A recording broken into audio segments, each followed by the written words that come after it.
Good morning. Morning, Mr. Montanez. How are you? I are good. How are you doing? Good. I'll change off of that one.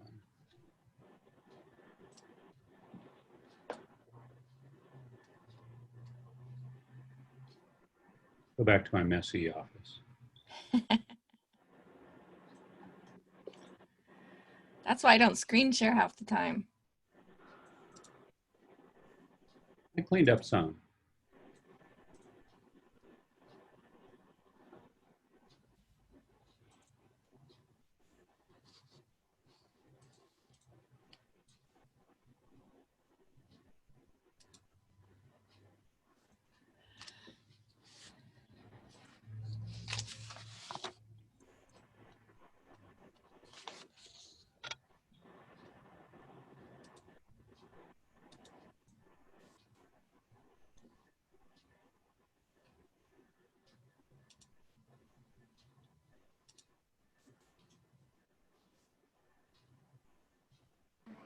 Good morning, Linda. Thank you for the invite.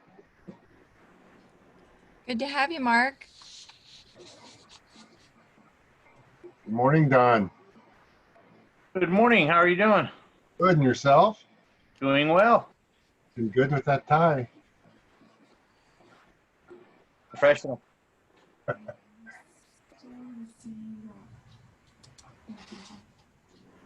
course.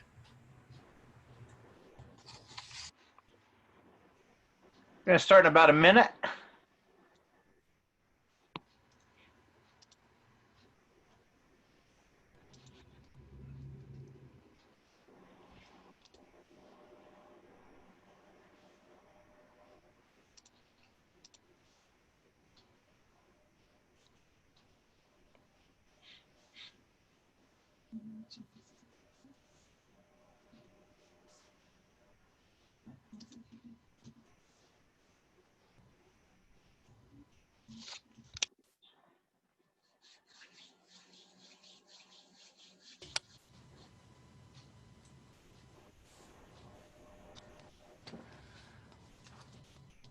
Morning, Donnie Williamson. How are you?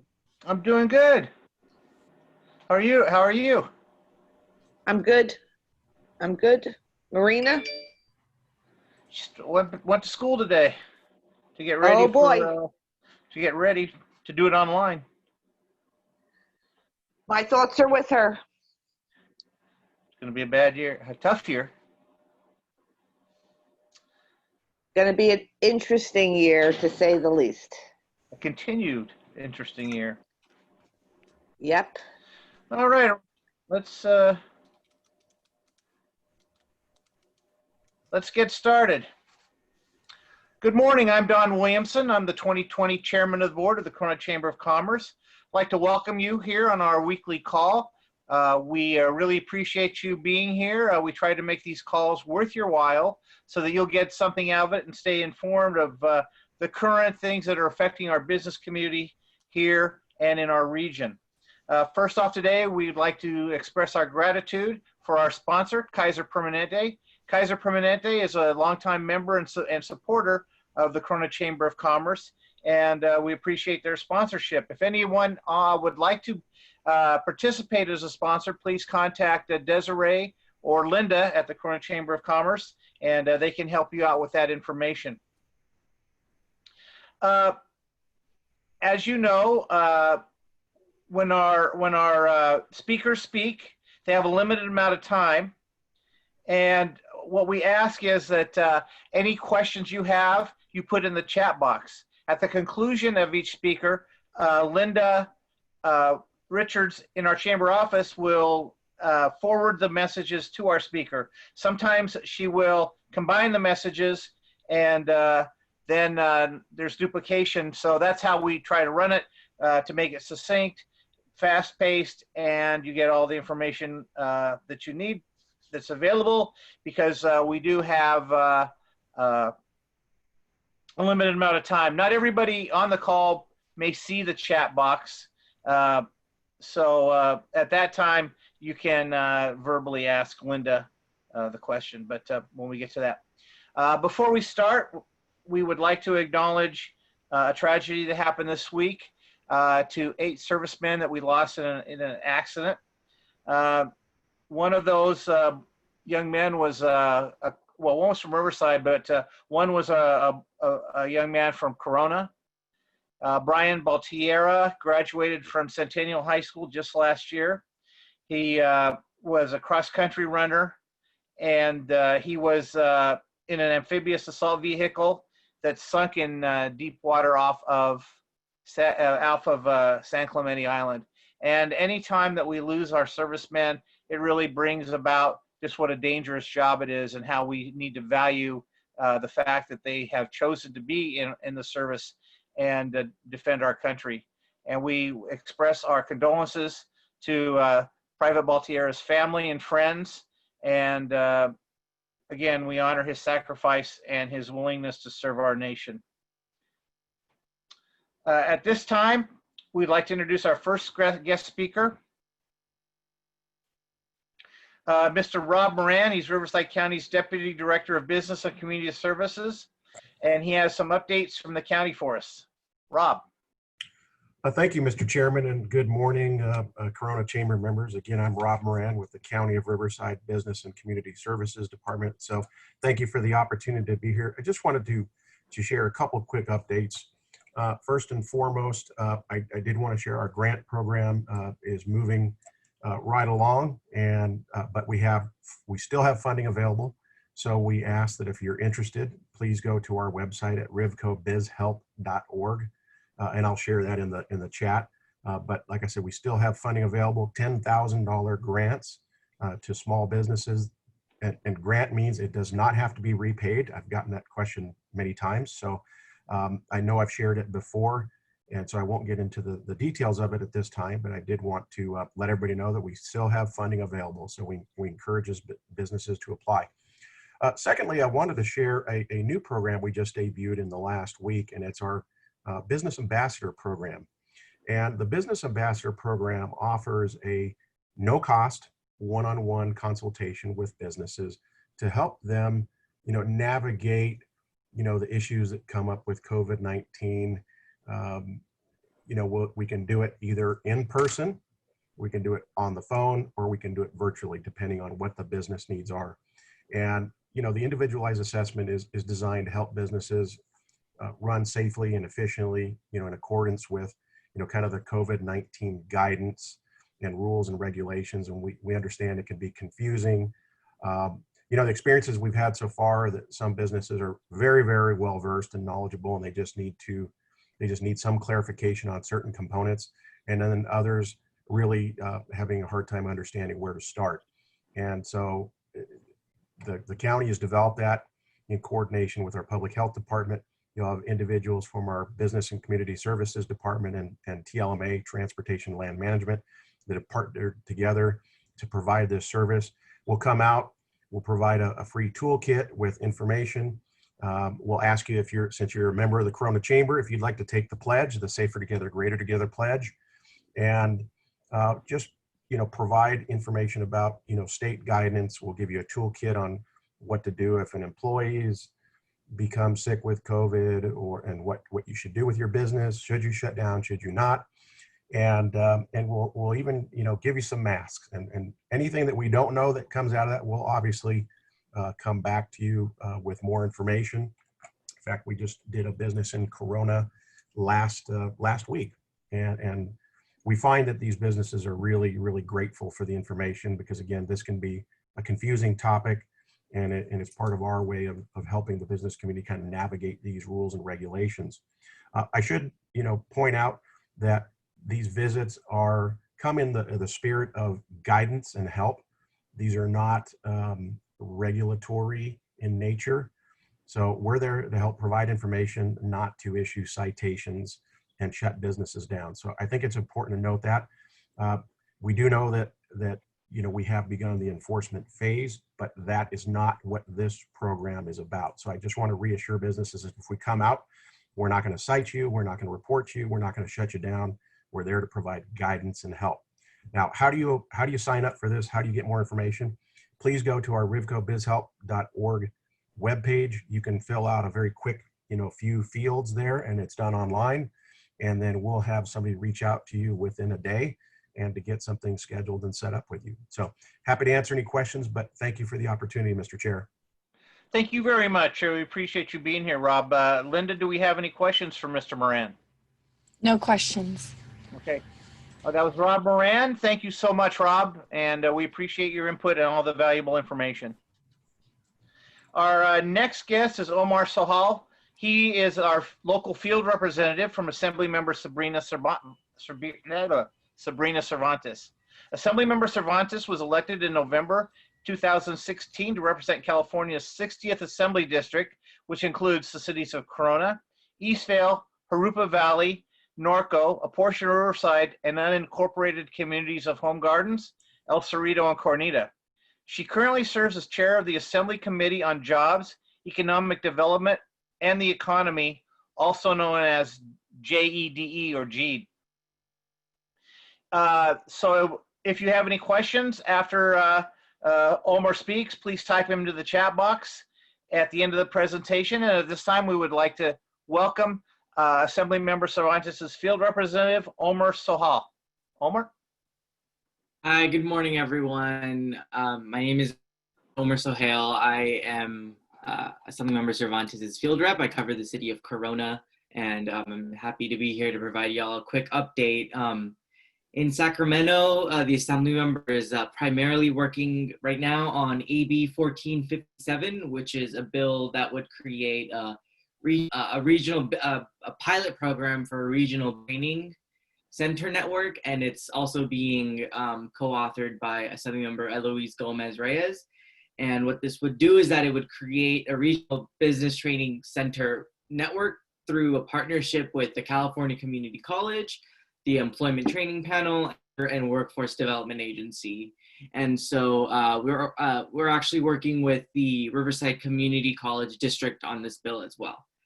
Yesterday there was a JEDI hearing, Jobs, Economic Development, and the Economy Committee hearing on small business penalty reduction legislation. So that happened yesterday, and you can watch, I can send you the link for that recording if you're interested. And I also want the Governor's Office of Business and Economic Development, GoBiz, is now accepting applications for the California Compete Tax Credit. There are about $1 million available for businesses who have been able to add full-time jobs or expand them.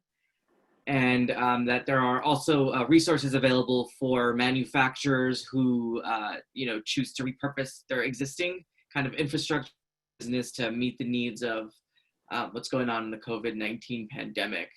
And yeah, that was just a quick brief update on my behalf. Thank you very much. Linda, do we have any questions for Omer?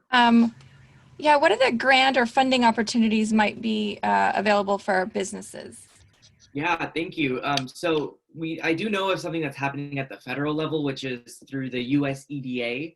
And if you don't mind, I'm just going to read off this here, and it's for supporting construction and non-technical assistance for EDA's public work. So for I believe that's for government agencies, and then there's also a CARES grant, ACT grants available for that's in the form of loan funds for businesses, and Riverside County got about $858,000, and then Southern California got about $38 million from that package as well. So I can send folks links to that if they're interested, if that sounds like something that would suit them. Thank you. Any other questions, Linda? No other questions. I would like to point out that Assemblymember Cervantes' office is right there on Main Street. She's office is acceptable for help if you ever have any questions. They're very helpful down there, and they will welcome you and help you out as best they can. Thank you so much, Omer, for being on the call today. We appreciate you and the senator or the assembly member for all the hard work she does on the behalf of our district. Thank you very much. Thanks, Don. Our next speaker is going to be from Insperity. Insperity is a partner of the Corona Chamber of Commerce, and it's one of the vendors that we utilize. Doug Heywood is the senior safety consultant for Insperity. He's a former medic and physician assistant in the United States Army. That eventually led him into a profession in safety protocols, where he is able to educate, lead, and engage others. So with that, Doug, we'd like to welcome you, and the time is yours. Thank you, Don. I appreciate it. So welcome, everybody, and good morning. Hope everybody's healthy and safe. And obviously, part of my job is in relation to the clients I serve is to make sure that they're getting information that's timely and relevant in all forms of occupational safety and health, but particularly at this time on COVID-19. So Linda, if you'd go ahead and start the slide presentation. So, one of the things that I get asked very frequently is, how do you protect your employees? So really what I'm doing in this presentation is talking about return to work and what's the most efficacious way for us to get our people back, get them back safely, and make sure your business is able to continue running. So when we talk about employee and visitor screening, it really comes down to temperature checks, thermal checks. If you see that second picture there, is a great way to do that with a large number of people. Making sure you're doing some kind of visitor screening or employee screening at time of entry, and probably I usually recommend that this happen sometime towards the end of the shift. That will help you catch a person that didn't have a temperature when they came in, was able to smell and taste, but later on during the shift they've gotten sick. In those situations, we want to be able to capture that and then make good decisions to have them self-isolate, see their physician before they come back into the office or the workspace. So very important to do those types of things. Is this an absolute necessity? Not necessarily, but it's just one more, aspect of trying to provide layers of protection, if you will, to eliminate people getting into your facility that might be COVID positive. Next slide, please. So some items to consider. The first item I want to talk about is HVAC, your air conditioning systems. If you haven't already done that and you're able to do this, it's a great opportunity to make sure that your air conditioning system is working like it should work, that you've gone ahead and increased the number of air exchanges you're getting. That helps take COVID out of the environment you're in the building. If you have access to something called UVC or UVC FAR, that can be placed in your air conditioning system, and that will sterilize the air that goes through your HVAC system and kill COVID and other bacteria and molds and that type of thing. Very effective tool, and its use is highly recommended. In terms of employee distancing, when we talk about social distancing, what we're really talking about is physical distancing, and 6 feet really is a minimum safe zone. But ideally, when we talk about that 6 feet, we want to understand that when we're in a confined space, like a building, we have 4 walls, windows are closed, the HVAC system's on, that having a mask on is a good thing. Having a face cover is a good thing, but it's not 100% effective. So the further the distance we can put ourselves between vendors and employees and stay with 6 feet or further away, the better likely we are not to become infected. When we talk about infection processes, what we're really talking about is what we consider low risk and high risk. So if you're 6 feet away or 12 feet away throughout the day, you're considered to be at a relatively low risk. If I have my mask on, but I'm talking right next to you and I'm 2 or 3 feet away for more than 10 to 15 minutes, that's really considered a high risk, even with the mask or face covering on. So you want to kind of make sure your building and your office is configured to allow for that amount of space. That little other side thing you see there with the every other chair situation, what you see at the grocery store with the X's in the floors to give some idea of what that 6 foot boundary is also an effective tool. When we talk about disinfection, disinfecting the hard surfaces, also called fomites, is an important aspect of this. But right now, the research is more or less leading us to believe that the biggest exposure to COVID is not necessarily from those workspace surfaces, but it's more from that face-to-face contact. So you should still be doing high-level disinfection, any high-touch surfaces, with a good disinfectant that will kill COVID and SARS and all those types of things. And I would do that on a routine basis. Also, when you're looking at how your workstation is set up, if you have a workstation that has a lot of tchotchkes and a lot of books and things on your desk, that's a harder surface to disinfect. So during the COVID time, I would recommend that you go down to a more streamlined version of your desk with less items on your desk, make those essential items only, and it's a lot easier to disinfect. When we talk about masks, in that picture I put there, you see a person with a mask and a face shield. Really, really effective, because what you're protecting there is you're protecting your eyes. So anytime you put a face mask on, and you guys have all seen this, some people wear their face masks as chin guards. Some people wear their face masks just to cover their mouth. To be effective, you really do need to cover your nose, mouth, and your eyes. So either wear protective lenses or glasses or a face shield. Those are very effective tools to help prevent that exposure from short distances. Next slide, please, Linda. So when we talk about reconfiguring workspaces, it's been very, very in vogue, if you will, over the last 5 or 6 years to have that picture I have on the very bottom, having very low-level workstations where the manager can look all the way across, very collaborative. You're working right next to somebody, you're working across from somebody. Only thing that separates you is the monitor. And pre-COVID, that was a fantastic opportunity to be able to really have great communication and see what everybody was doing. Now with COVID, we've kind of gone back to the old style system where we have individual cubes or these little mini offices like you see this, or like when you go into the grocery store or to the bank now, you see where they've taken a plastic screen and they've put that up as a barrier. So we're going back to an old style type of thing, giving more space, more distance. When UVC FAR comes out for the general public, you'll be able to put a UVC FAR light up on your workstation and basically disinfect everything while you are there. UVC FAR is not dangerous to humans. It doesn't give you skin cancer or blindness like UVC does, which is why that has to be in your air conditioner. So that's going to be another opportunity for us. There are other opportunities in those regards. We have devices that like desk lamps that have UVC lighting in there that are timed to work when somebody's not in the office. That will disinfect and kill COVID in every area that light shines on. So there are some other technologies out there as well. So you want to minimize the number of places your staff congregate. That generally is going to be the time clock, your break room, maybe the coffee pot. In those situations, I recommend that you maybe consider having people eat at their workstations if that's possible.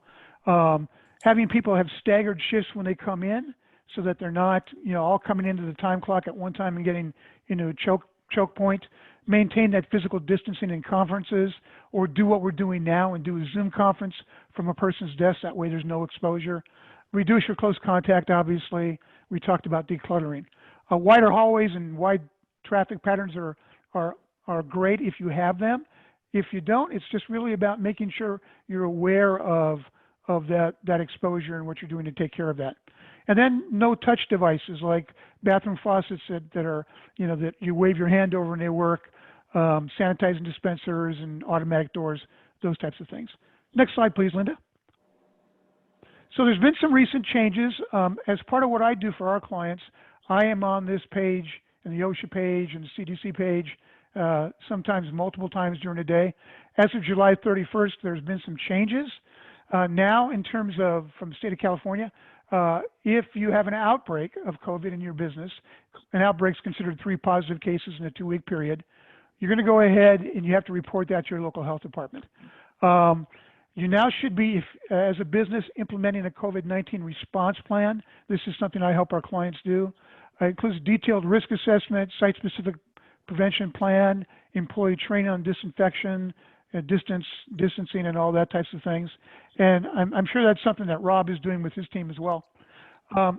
We also need to designate a coordinator to manage that plan. And also, you need to record any work-related COVID-19 exposure cases on your OSHA 300 log, sometimes called the accident injury log. Lastly, there's been a change to how Cal OSHA wants us to report. And if you have a serious case of COVID, in other words, a person was hospitalized or unfortunately the person passed, then you need to report that to OSHA. And lastly, when you have an exposure in your office that's been confirmed, you want to notify your staff that there's been a COVID case in your office.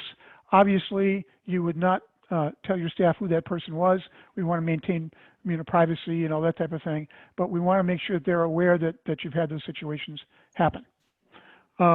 With that, I don't believe I have any other thing to add to this presentation. If you have any questions, now would be a great time. Let me know. Thank you very much. That's very interesting and, of course, timely right now for all of us on this call. Linda, questions for Douglas? Yeah, I have a couple here. Thanks. How long does an employee with a positive case of COVID-19 have to isolate? Great question, Linda. So when a person's had a positive test result and we know they actually have COVID-19, we can go ahead and they only now have to isolate for 10 days, but then they have to have a day after that 10 days where they're fever-free. Fever-free meaning they haven't taken anything, Tylenol, Advil, any other fever-reducing medication, and then they're fever-free without that.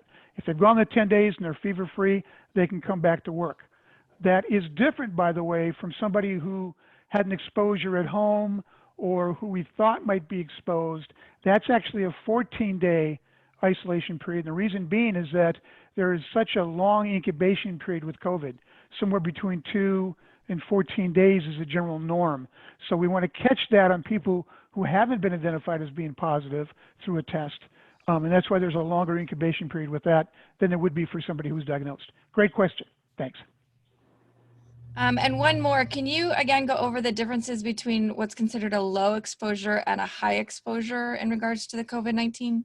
Sure. A low exposure would be where you're at a distance of greater than 6 feet. You have very, very minimal contact. You're outside. So an example, I have some clients that have placed their break rooms outside. And when the break room is outside, they have more airflow, and you have more dispersion of the virus. So it's safer than it would be an indoor space. So that would be considered a low exposure hazard. A high exposure hazard would be, again, closer than 6 feet, extended period of time, and it doesn't have to be a lot of time, 10 to 15 minutes, depending on what activity you're doing. Obviously, if a person is talking loudly, singing, doing those types of things, they're going to push that viral cloud out, if you will, further. So that's also another reason to have that distance in between individuals. Good question. And then one more. We know that washing your hands is really important, and we've heard that heat or, outside helps. Does washing with hot water help, or just regular water? Great question. So actually, when you wash your hands, it's the practice of the mechanical debridement when you wash your hands, of getting rid of the germs or things that are on your hands. That's why we ask people to do the happy birthday song and actually wash their hands for 30 seconds or longer, because we want there to be that mechanical debridement that happens when you wash your hands. Hot water, cold water really doesn't make a difference. It's really about flushing whatever is on your hands off of your hands. Great. That's all the questions I have. Excellent. If anybody has Oh, anything else, wait, we have one more. We have one more that just came in. go Does ahead. it make sense to spray the bottom of your shoes when coming into the workspace? Great question. So if you look at what we know about COVID right now, it's a very, very small virus. So it floats in the air. It's not really airborne per se, but the droplets and the active virus can float in the air in a building up to 16 hours. And eventually that's going to settle. It's going to settle on workspaces. It's going to settle on the floor. And yes, if you were in a high COVID environment and you walked through that, there would be COVID particles on your shoes. And then when you walked into your home or walked into the next area, another building or another business, you could transfer COVID from your shoe into that other environment. There's some great ways to take care of that. You could disinfect your shoes. They now have these pads that you can actually place, like a welcome mat on the outside and inside of your door, that actually will disinfect your shoes. They have little disinfecting particles that look kind of like little swords, if you will. They're little diamond-shaped things that are supposed to kill the virus. But disinfecting your shoes is a great idea. That's another reason, if you look at some place like Japan, where their practice is to take their shoes off before they enter their home. That's one of the reasons that there tends to be a low COVID count in the areas where you do that. So if you're one of those people that take your shoes off before you walk into the house and you leave your shoes outside, or you put them in a tray in your garage, another great way to lower down the all sorts of things you might bring into the house. Great question. And then as far as spraying, is spraying as effective as wiping something? So it depends on what you're using for the spray. So when we spray, like say a Lysol spray on there, Lysol is a pretty good disinfectant and it's going to kill COVID. But my concern is always that it's the amount of contact time that you have on the surface. So if you read the back of the disinfectant you're using, most hospital grade disinfectants require that surface stay wet for an extended period of time. It may be 30 seconds. It could be 3 minutes. So you want to look at that, because ideally what we want to do when we disinfect the surface is make sure that the disinfectant is in contact and wet on that surface for a long period of time. So if I'm using a hand sanitizer wipe or disinfectant wipe and it's kind of dry, it's really not disinfecting. So that's the time you want to change out that particular wipe. So yes, I would recommend that you're using maybe a spray and then wiping down the area with what you've got on the cloth or the spray that was on there to make sure you've contacted everything. Good question. Thanks. So rubbing alcohol, does it matter if it's like a 70% or a 90% alcohol? Ideally, we want the highest percentage of alcohol you can get, but when you get into the 90% and greater, you're getting into industrial strength alcohol. And thing we have to remember is alcohol or isopropyl alcohol is a skin sensitizer, and it can be absorbed through the skin, so it can be toxic. So, 70% alcohol content is a safe thing to use. 60% is safe. It's going to do the job provided it's on the surface long enough. But as you get those higher concentrations, it not only is toxic, by the way, it's flammable. So you need to be careful of those things as well. Good question. That's all the questions that we have for now. Thank you. Thanks. Good My information. pleasure to assist. Thank you, Doug. Very, very great time. Thank you for the valuable information. We truly appreciate you being here today. My pleasure, Good Don. stuff. Thank you. Next, I'd like to introduce Ann St.Germain with Level Advertisers. Ms. St.Germain is part of the 2019-2020 ELR program, and she's here to give us an update on the ELR Roundtable's community project at the Bob Hope USO March Air Force Base. Ann. Thank you, Dawn, and good morning, everybody. I'm just going to do a quick correction. It's Level Advisors. We are CPAs, definitely not marketers or in the advertising business. Entirely different. Anyway, I am here to talk about our community project that we put on as we join the Executive Leadership Roundtable group, which is a year-long program. It really exposes you to things in your community and also leaders in your community. It's a pretty neat program and it's starting up again pretty soon. So if you don't know about it, I would strongly suggest asking about it. Reach out to Linda or Bobby or even Dawn. Those are all ambassadors of the program. So part of the project is you tour all of these different community spots, things that you would never really get to see, such as the USO building. We got to tour all of March Air Reserve Base, which was really neat. And when we toured inside the USO building, it was obvious to essentially all of us in the group that this would become our community service project. The USO building hosts nearly 100,000 troops, either coming in from overseas or headed out on an annual basis. And this building is really ill-equipped. It was ill-equipped, I should say, to host that many troops, and when they're there for several days on end. We toured the facilities and they were really underwhelming, to say the least. The amenities were really lacking for our service members. And this is where we kind of launched our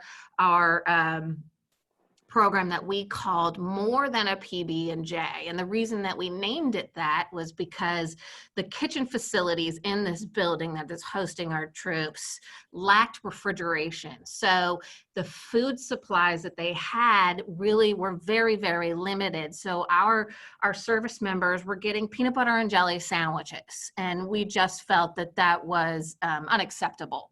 So that's how we launched our program, to where we initially wanted to provide them with, a utility grade kitchen sized refrigeration system so that they can offer hot food options and things other than a PB&J. Once we met with the USO team, we found that the need was much, much greater. So our goal has been to raise as much money as we possibly can to help with the critical kitchen expansion that they need to help them provide more hot food options. Other things that we wanted to help provide are the Wi-Fi capabilities so that they can connect with their families, play video games as they're there, sometimes for 3 or 4 days, just sitting around. And another really cool program that we are helping to fund by generous donations is the recorded book readings that the troops get to do that are sent to their children so that they can listen to their parents while they are away. This program, of course, any funds is, of course, totally deductible. It's a charitable contribution to givebigcorona.com. To date, we've raised about 35,000, excuse me. But again, the need is so much greater. Our goal was to raise at least 90 to 100,000 to help support this USO program and our troops that are just, around the corner. So again, it's givebigcorona.com. Thank you everybody so much for, generously donating to this great need over at our Air Reserve Base. Thank you so much, Ann. I'm not sure what I said, but Ann St.Germain of Level Advisors. I don't know what I said, but I apologize. And just want to echo what a wonderful project this is. And again, you can make donations still at givebigcorona.com. Linda, is there any questions for Ann? No questions.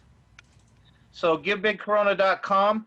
And as I like to plug every week, we are taking applications right now for the 2020-2021 class. Please contact Linda or Desiree or Stephanie or myself if you're interested. It is as we tell you every week, it's a wonderful program, and you'll get a lot of benefits for experiencing it. In fact, our next Good Morning Corona, which is going to be on Friday, August 21st, we're going to have our ELR graduation. And we're going to introduce each member of this class. Hopefully you'll come and support it. We're going to do the drive-in Good Morning Corona, just like we did this last month. It was very successful. You want to get your ticket by August 10th to get a reduced price. And it's something that I think you'll enjoy. Sitting in your car and going to Good Morning Corona. Once again, thank you very much, Ms. St.Germain. I appreciate your time and for you being here. Next, I'd like to talk about our advocacy outreach. This is probably one of the most valuable things we do at the Corona Chamber of Commerce. We are, without being too much hyperbole, one of the best chambers of commerce in the state of California as far as being involved with state, federal, and our local governments. And at this time, I would like to introduce our chairman of our Legislative Action Committee, Mr. Anthony Edwards. Anthony. Thank you, Don. Good morning, everyone. I want to thank everyone for making time to jump onto the Zoom call today. I always try to express the importance as well of keeping the community updated on legislative issues, because we, don't only rely on our elected officials and their great staff to keep us updated on issues coming down, but we do rely extensively on the knowledge of our experts and the people that we reach out to. One of our experts, the main expert that we have, who is also our resident historian, is Jeff Gibson. He's with Occidental Communications.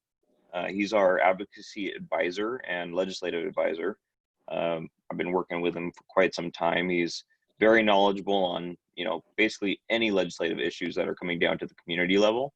And so basically, if you have any questions for that type of stuff, feel free to let us know. We'll do our best to answer it in the way that we can, because we don't know everything about what, is going on at the state level or the federal level, but we can definitely try to find out.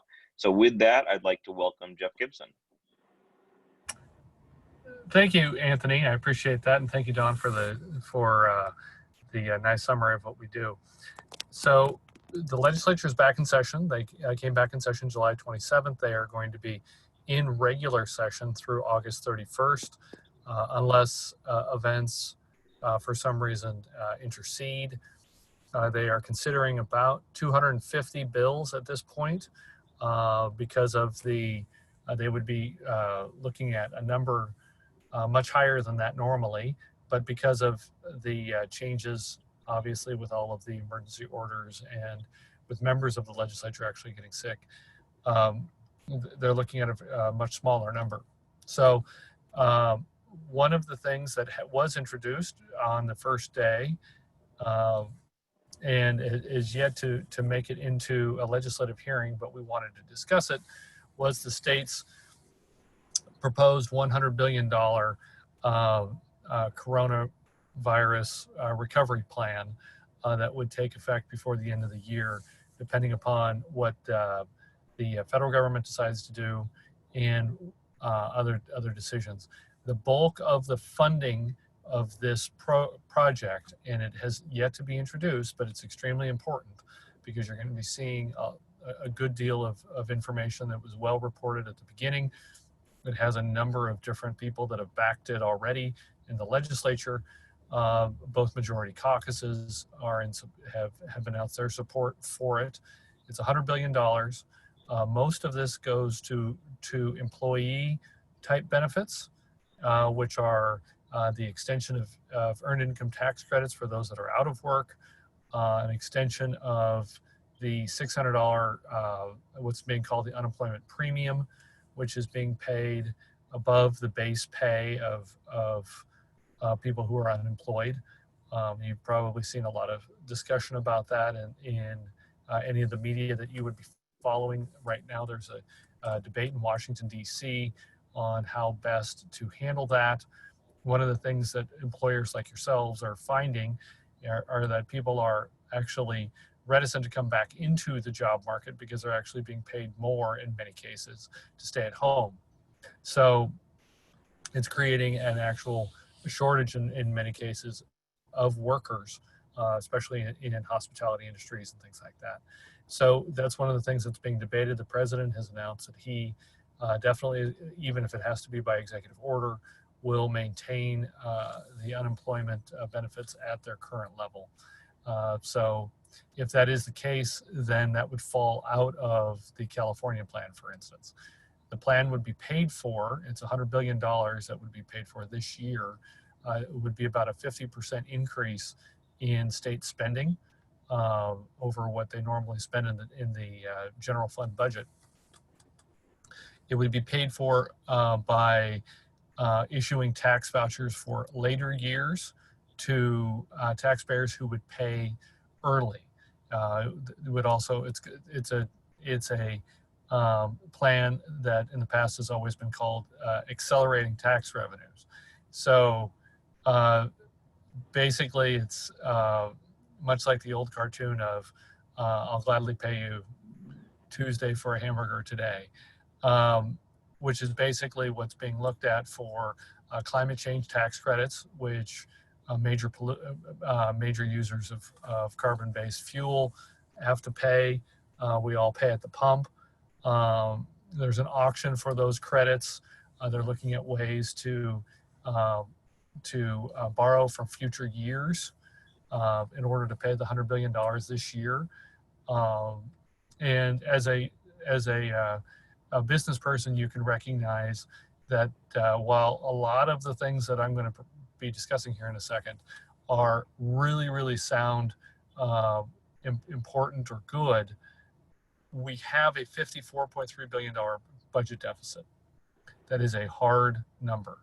The legislature is considering coming back after August 31st in a special session to handle that if they can't figure out a way out of that in the August session.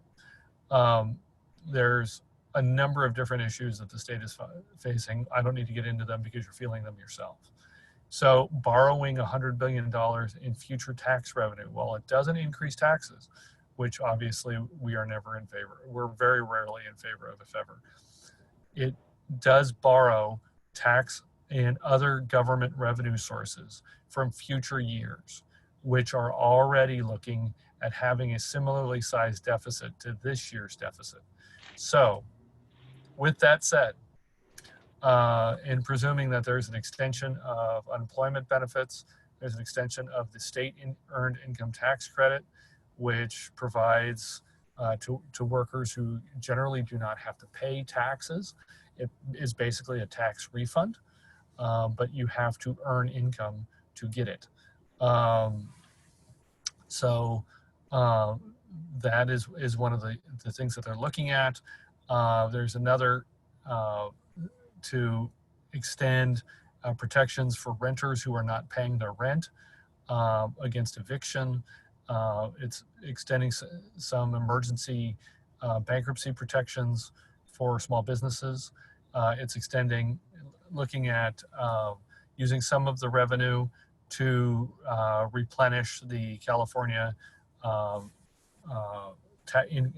job creator tax credits that we've already talked about. California Competes tax credits. And so as this continues forward, we will make sure to keep you abreast of the changes in this, because it's a 50% increase in state spending. And in the history of the state, we very rarely eliminate projects that extend entitlements like the earned income tax credit or the extension of unemployment benefits. That hasn't been the history of the state. We also haven't had a shutdown, but it is something that if this is going to be a one-time state level stimulus type package, that's one thing. If it's something that kind of hangs around and suddenly we're not talking about a $200 billion state budget, but a $300 billion state budget, well, obviously you can't continue to accelerate tax revenue year over year, borrowing for 2023 to pay for 2021, borrowing for 2024 to pay for 2022, et cetera. So with that, I am happy to answer any questions that you guys may have. As we did last week, very successfully, if you would like to join in a coalition to know more about the bills that we've been discussing. We will be providing a regular email on that starting this week, and I will leave the link in the message box so that you can be a part of that. It deals with a number of different bills that we have been fighting to improve the employment and economic outlook for the state of California in the near term and long term. So with that, any questions? Thank you, Jeff. Linda, any questions? No, we don't have any questions at this time, but thank you, Jeff. We all need to get involved and do our part and be informed. Great. Thank you, guys. Indeed. Thank you. Thank you, Anthony. And Jeff, always informative and helpful for trying to keep our businesses updated and on the front lines of the battle to stay in business here in the state of California. Thank you. Remember, every week you have to, Wednesday, August 12th, that's next week, Help Stop Taxes, the 3 big tax hikes. Jeff is going to talk to us about, as we mentioned. Remember, you have to register for these calls every week so you can get the reminder and the link.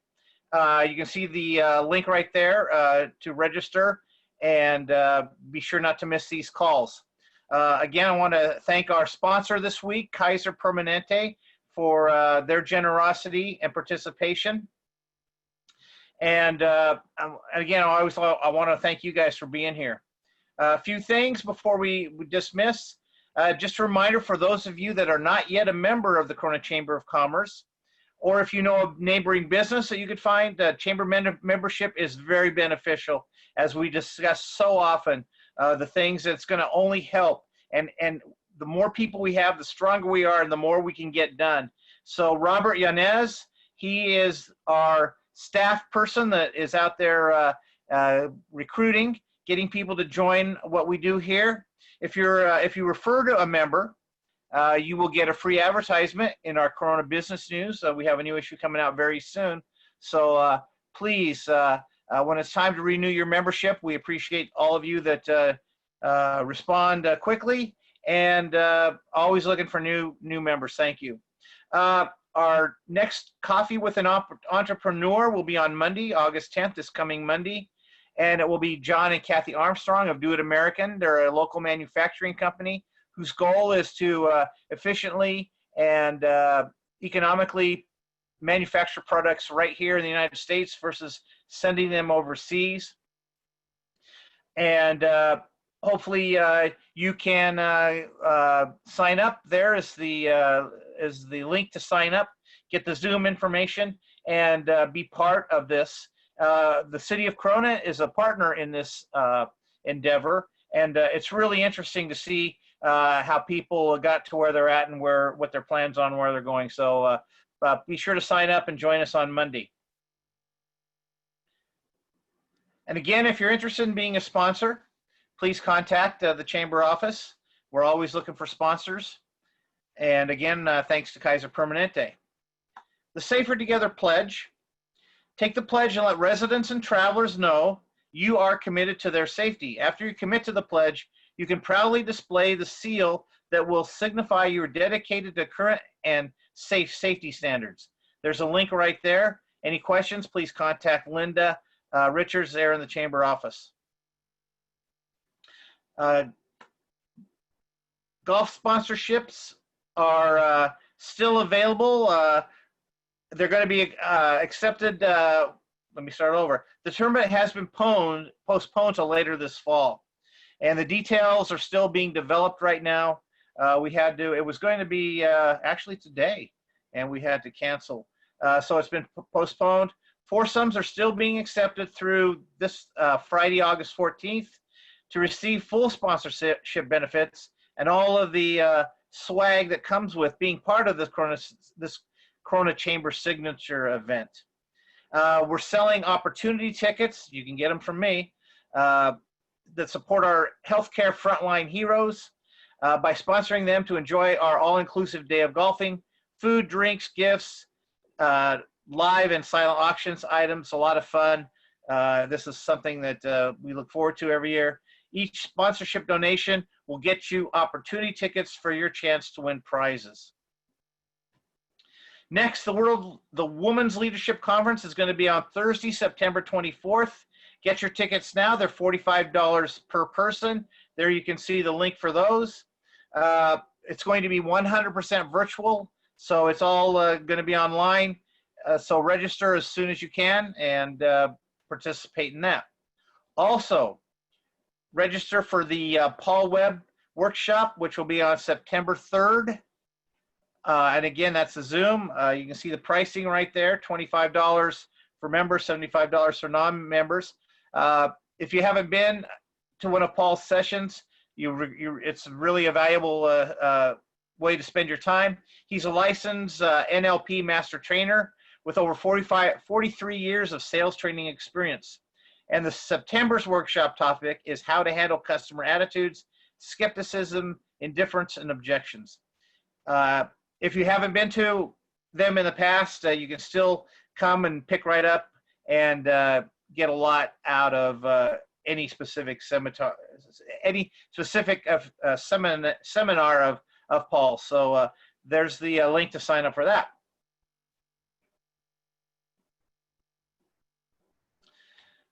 So we will meet next 1 week from today for our advocacy topic of helping to stop 3 big tax hikes. And we need you to register every week. And thank you all so much.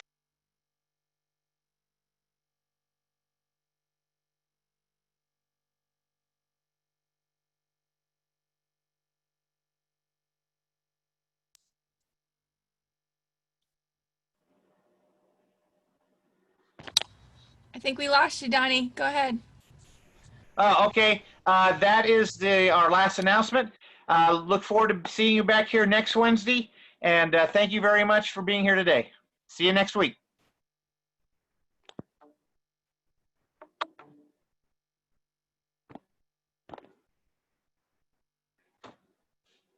See you, Don. I'm trying to leave. Aren't we all?